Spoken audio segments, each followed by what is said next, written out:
now? I think with a running back, it's kind of they got to get into the flow of the game, and just guys that are seeing things, out there on the field and the quickness. And it kind of is a feel thing. I mean, you're not really till you go into it, you're not really sure, but the hot hand may be who Coach Ferentz wants in on that series too. So, it's really going to come down to that. So with that kind of depth, I guess I'm shy to use the term package guys, but do you have, again, maybe a little bit more luxury depending on the situation as to who you do use or can use? Yeah, I think it's, we're obviously going to try and sift it out through camp first and foremost. Those guys are going to compete.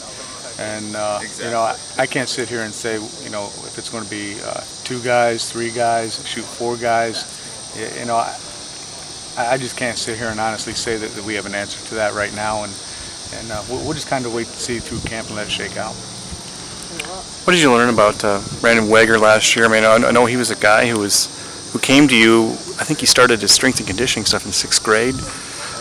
He was very much attuned to that. What did you learn about him as far as toughness goes? Brandon really didn't play in that UNI game. Well, he didn't carry the ball in the UNI game a year ago. Didn't have any snaps, and really going into the Iowa State game, we were, honestly unsure how he was going to react. Obviously at Iowa State game and being a true freshman going in on the field. But the thing that was impressive about him is just how he conducted himself once he got on the field, and really after the first couple of series, that you could see that he belonged out there, and he shows a little bit more toughness. He's not the biggest guy out there, but he runs pretty aggressive. Kirk said at the end of the year he had a pretty painful rib injury that was kind of running backs have to deal with that. I mean, it's a collision position, obviously. Did he handle the not being 100% every game pretty well? Oh yeah, yes. He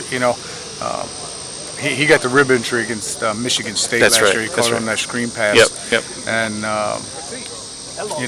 he sat out a couple series, but really at the end of the game, he was in there carrying the ball, because if you remember, that's the game Adams sprained his ankle. Right. So obviously, he showed some toughness going back in there and producing there at the end of the game. I think he maybe had maybe his most complete game in the Orange Bowl. I remember he picked the McNutt touchdown pass. He picked up a defensive tackle and put him on the ground, and then played strong at the end of the game, and it went like 113 yards, something like that. Was that a great footnote for him to launch into this year? I mean, anytime you can have that type of success against those type of opponents, it's obviously a stepping stone. And Brandon, as well as Adam, really improved as the year went on. I mean, coming in, a year ago, neither one of those guys had ever really played a snap on offense, for us here at Iowa. But both those guys just really improved, and that's what you want your players to do. You want them to improve from the first game of the season to the last game, and you hope the last game of the season is their best game. And we were fortunate that it worked out that way.